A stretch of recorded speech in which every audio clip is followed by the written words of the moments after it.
The Casino Night Zone. If there's any zone in Sonic 2 that's as iconic as the chemical plant, it has to be this one.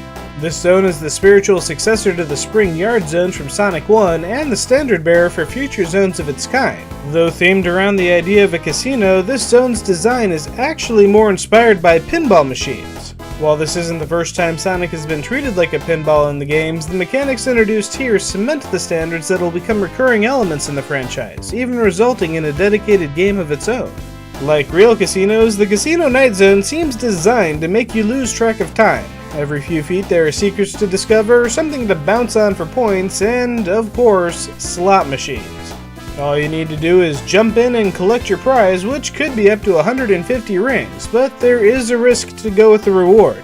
It's tempting to keep going for one more try, but what the slot machine giveth, the slot machine can taketh away.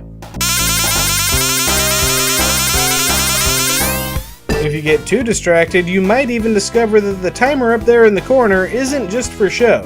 If you're not done before it hits 10 minutes, Sonic will suffer a spontaneous heart attack and die on the spot. And there are other distractions besides the slots to keep you occupied.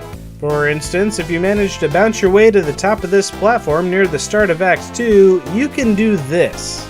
I don't know why the developers decided to put those string of things down the side of a random platform, but I am kinda glad they did. On the other hand, I could do without these robotic monstrosities. This thing here looks like a giant bug with an impenetrable shell, but it's actually a kind of gladiator bot with a spear and a big shield. It can't be attacked from the front or the top, so you have to come at it from behind. Fortunately, those are the only enemies you'll come across until you fight Robotnik himself. Unfortunately, this is the first boss battle that poses a real challenge, mostly due to the unpredictable nature of the springs and flippers around the stage. Robotnik has pimped out his Eggmobile with some neat neon attachments, and just like the Spring Yard Zone, he is intent on dropping spiked explosives on you. And this time there aren't any seesaws to send them back up. Instead, you'll need to bounce around like a pinball and hope that Sonic happens to come down in Robotnik's general direction.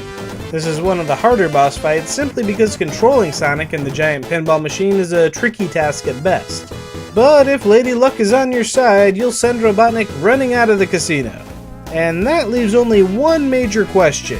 What is the deal with this place anyway? I mean, it is one thing to run around a chemical plant or an ancient temple, but this is a casino built in the image of Sonic and Tails. Not only are their names displayed in flashing lights, but the whole place is littered with their likeness. Now, you might try to say that this casino was just a trap that Robotnik set up for Sonic, and that sounds rational.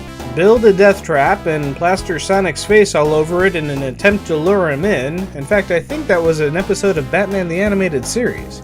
But look there in the background. Across the street, there is a second casino, which is also named after Sonic. Now, what are the odds that Robotnik had anything to do with that one?